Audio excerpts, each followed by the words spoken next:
everyone, and welcome to this week's video. This week I will be approaching one of my most popular print designs and revamping it into something that more suits my current style as well as fits in with some other print designs. So this piece that you see on the top left hand corner is known as the Zodiac Witch. If you've been following my channel for a while, you would know that this piece was done for the YouTube Artist Collective and still to this day is my most popular print design. Like, I have wanted to retire this print for ages because when I look at it, I see where I've changed in style and it doesn't really fit in with the other prints that I've got. And it's just something I've wanted to change for the longest time. And I've always been a little bit hesitant about doing it simply because it is a very, very popular print design. And I was always worried that people would not like the revamp, and it's just more of a personal project now. It's more like I really wanted to revamp this piece. As well as change slight posing parts of it, as well as the colour scheme as well. I really wanted it to fit in with some of the other prints that I've done. For example, the sun and moon and tarot design. I thought it would really suit being in that tarot design. So this is just me working out and understanding what I was doing. There's some sketches from my previous sketchbook, and this sketchbook is just really working out the posing and how to apply what I was working on onto a new piece. So I'm using Faber-Castell mixed media paper, and the reason why I'm doing this is because this is a mixed media piece. You've got your layer of markers, watercolors, and your pencils, and this helps build up texture on top of what can be quite a graphical piece with just markers alone. So the first thing I do is I sketch out with graphite pencil. But a small tip for you, what I actually do with the graphite pencil is I only bring out very loose shapes, and then I go in after I've done my messy sketching to do more detailed sketching to help me with inking by using a W.H. Smith pencil or by using a coloured pencil.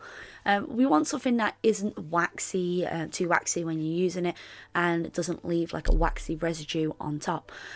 This is so that you're strengthening your sketch, and then when you're inking, you know exactly what lines you are going for. There are benefits to doing this. When you rub it out, it isn't going to rub out, but that can also be a downside. So you want to make sure that you're not pressing too hard. But the good thing is that after you rub it out, it doesn't completely erase your sketch lines, so that when you're building up with your ink, you have something really solid to work on. This is one of my favourite techniques. I really think that it works, especially when you're doing traditional art. It's just, it takes practice to be able to do that.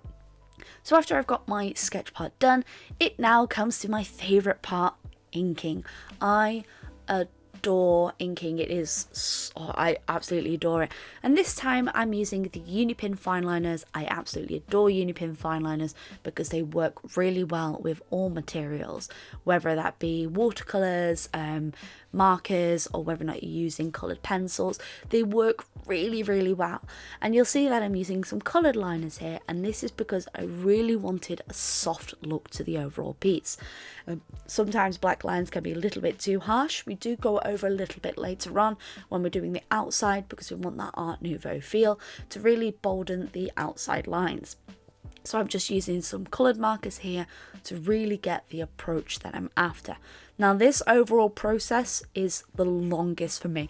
I think I cut out a lot of the filming, but overall inking this piece was about 5 hours worth of work.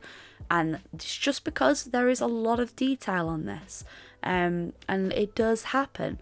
So equipment that I used. I obviously used my Unipin fine liners, my Faber-Castell mixed media pad, but I'm also using Letraset markers. They're known as Pro markers. I keep calling them Letraset, but they have rebranded to Winsor & Newton.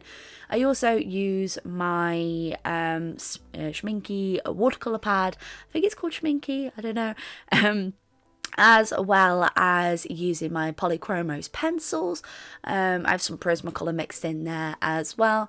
I also use a Unipin white gel pen as well as some metallic gel pens as well. As always, I'll leave links to all the equipment down below, as well as links to the Redbubble store in which this final piece will be up on there, and there will be a print available up on my store ASAP. I'm probably going to open pre-orders for those, so I'll leave links to everything down below in case you are interested in getting a print of this piece. So why revamp this piece? It is a popular design, fair enough, and it still is one of the prints and one of the pieces I am most proud of. But the thing is after a few years and you're looking back on the same piece, and it's a piece that I look at all the time just because I know it's very popular, I just wanted to change it. But before I continue with that, I'm going to show you a quick tip. So we're creating borders for this piece, Art Nouveau borders, and if I was doing this digitally, I could easily replicate it on both sides. Using Procreate on the Apple iPad, there is a fantastic symmetry tool, or if you're using Photoshop, you can essentially do one half and copy and paste it onto the other. It's much easier, but when it comes to traditional, sometimes it can be very difficult to get each side to look equal. So what you want to do is you want to get a slightly see-through piece of paper, and you want to trace the lines that you've already done on one side. This is just a really fun technique to be able to get your sketch down that you've already done and mirror image it to the other side. So you'll notice that I'm just copying the basic outline shapes, making sure that we've got the already standalone lines that are already there. If there are some mistakes, it doesn't matter too much because I kind of like the look on borders where there's some asymmetricalness going on. But if you're after it looking completely, best of using tracing paper for this. This is just a very cheap piece of paper that I've got. So then what I'm doing is I'm flipping it over, and using the graphite pencil, you want to press quite hard, and what you're doing is you are transferring that image down.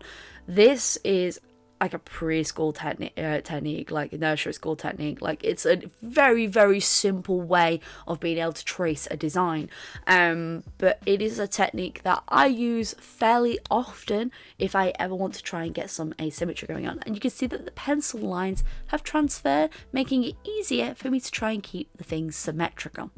Good technique. I really enjoy it.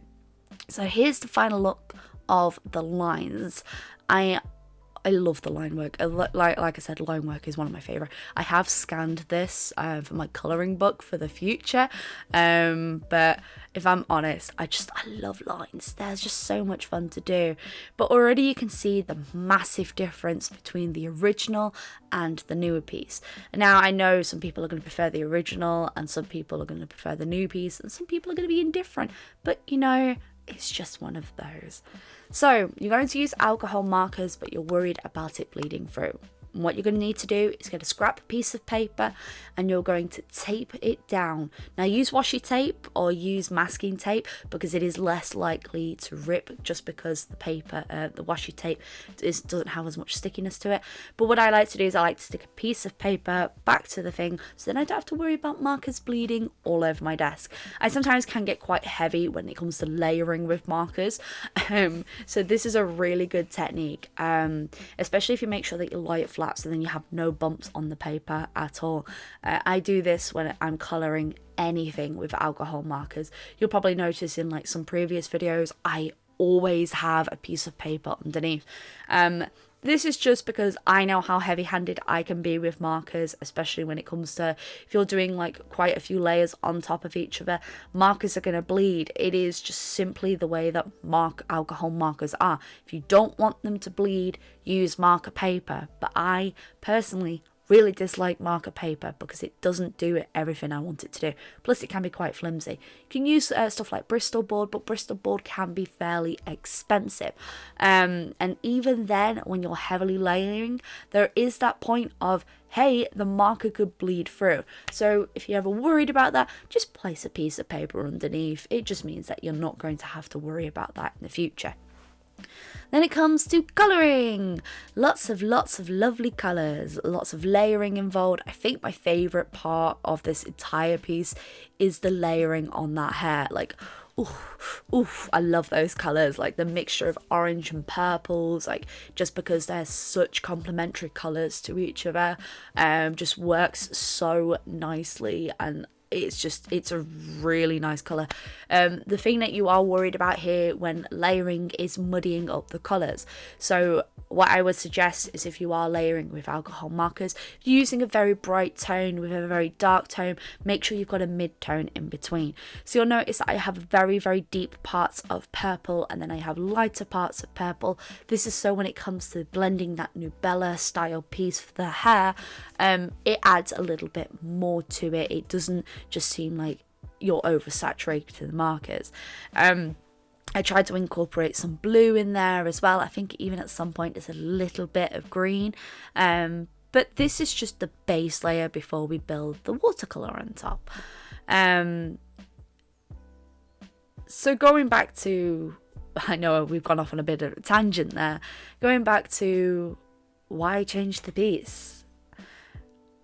I think as we grow as artists, there's stuff that we do learn and that we do grow. And every time you draw, I am a firm believer that you do improve, even if you do not see the improvement yourself.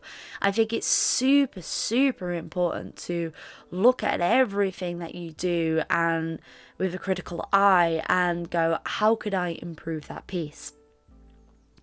The previous piece on this channel, possibly the best piece I've ever done, and it's always something I compare every piece to. And that's because for a long time I felt I could never do anything better than that, and my fears were almost confirmed in a way when that was the piece that everyone seemed to like, everyone seemed to be drawn to. And I got myself really down about it for the longest time because it didn't really fit in with everything else I was doing. And it's like, well, if this is the piece that everyone likes, what's the point in me doing anything else? And I really got myself in a slump about it. But the thing is as an artist you change, as an artist you grow, and sometimes it's about recognizing, hey, I've grown since then, let's retry a piece. And even if the new piece doesn't turn out as good in your eyes as the previous piece, there is improvement. There is so much improvement there. Like, I would look at this piece with a critical eye and I can see the mistakes. I can see like her arm isn't quite right, maybe that hand is slightly too big, some of the colours I'd wish they were a little bit brighter, maybe her posing could be changed slightly to bring more flow instead of the flow being in her hair. There's just some bits that I look at and go, yeah, that could be improved. And then looking at the old piece, it's so colourful and so bright that I always compare everything I do to it, which I know I shouldn't, but unfortunately I just end up doing that, and that can be quite damaging to you as an artist. You do improve every single time you draw. I'm looking at this and I can see improvement. I can see my colouring has gotten so much better since then. It doesn't look as patchy. I'm really proud of the facial blending on this. Like, I really love her face. And I really actually prefer the slight new design on her outfit, with the tattoo also being slightly lower, because I was thinking in terms of placement, where would it look better? And overall, like, there is stuff in this that I really do like in comparison to the older piece. Am I still proud of the older piece? Absolutely. Which one do I prefer? I prefer the newer one. I definitely do much prefer the other one, but it is absolutely valid and absolutely okay that if people prefer the old, like, I understand. Like, it's not, I'm saying, please validate that this is better. It's more, I understand that everyone has different things that they are drawn to. And personally, I'm more drawn to this piece than the older one. But I will not be selling personally, when I'm at conventions, I will not be selling the old piece anymore. However, if you do want to still get prints and other merch of the older piece, it is still available up on my Redbubble. I'm going to put these up to as 2 separate pieces. You've got the Zodiac Witch and the Zodiac Witch Tarot. And that way, if people still wanted prints of the older piece, they could certainly get it. And if they wanted alternative merch of it, they'd still be able to get it. It's just, I don't know, I think it's nice to see growth within your work, and this is why I really enjoy redraw challenges. I absolutely adore seeing this, and in a way this is a redraw challenge, even though I'm completely changing the concept of the piece. It is a redraw, it's a revamping of an older piece that I absolutely fell in love with, and I prefer the colours in this one because I think the colours specifically on her are so much brighter than the previous one. And I just really like the blending on this. And Inspector Bella always has to come say hi. Jeez. But the thing is, as well, is it's about knowing your art journey and knowing what fits in with your work and how you can improve on it. Always strive for improvement. Always strive to better the previous piece that you did. Even if you feel like that piece was the epiphany and the highest you'll ever receive as an artist. I thought the previous Zodiac piece was the highest I was ever going to achieve as an artist, and I always put myself down for it. But I also look at my work and go, I've actually improved. I didn't think I'd improved, but I have improved. Art is subjective. Not everyone is going to like what you have done. Not everyone is going to like every single bit of improvement or what direction your art has taken. But if you are happy with your art journey, that's all that matters. And that's what we've got to keep saying to ourselves. Always aim to improve, but don't draw to please other people. It is something I see every single day when I'm at conventions. I'm part of quite a few convention discords, part of quite a few artist alley things, and one of the things that I see all the time is, what should I draw that's popular? And that shouldn't be the way that you're looking at it. The way that you should be looking at it is, what can I draw that fits within my style and would suit an audience's needs, but also I am very happy with drawing. I know I could sit here and draw Dungeons and Dragons characters all day and I'd be very, very happy about doing it. I could sit here and draw Plant Witch stuff all day, Mushroom Hunter stuff all day. And I know that I'd be happy with that. And I'd be very, very content with that. And that's what I'm going to do. I'm just going to do the stuff that makes me happy. And that is simply something that I've always strived for with this channel. But looking upon what you guys have commented on last week's video, which, by the way, thank you so much for all the feedback last week. Like, genuinely, it helped bolden what I was doing and what I'd already was doing with the channel, and just to try and strengthen certain areas. Now that I am full-time as an artist, that is terrifying to say, by the way, I'm going to have a lot more time to work on projects and a lot more time to work on these things. And I am so excited for the new journey ahead. And this is a step in the right direction. Let's revamp the piece that I thought I was never going to beat. Let's take a step in the right direction and just keep improving, because that's what we're going to do. Let's keep improving with our art, and let's just enjoy the journey as much as we physically can. So here we are. This is the piece I thought I never was going to get better on, and here is the revamp. Now, it is a lot more darker in colours, but I much prefer this. This is just something I prefer. I know it's not going to be everyone's cup of tea, but honestly, I love it. I love her, and I'm very happy to see how far my art journey has come. I'd love to do limited edition ones of these with like gold foiling. I just think that would be super, super nice. Like, ooh. But I really hope you guys, every one of you, has enjoyed the revamp of this older piece. I understand it's not for everyone, but I loved doing this, and I can't thank each and every one of you enough for following the art journey. If you're interested in seeing this old piece, I'll put links up, don't you worry. But this is good. This is going to be a fun year, and I'm very, very excited for it. Hope you all have enjoyed the video. If you wish to see more content up upon this channel, maybe subscribe and binge watch some of those older videos. If you ever want to say hi, we've got a Discord link down below that you can always come and join us. I hope you all have a wonderful day, and as always folks, stay creative.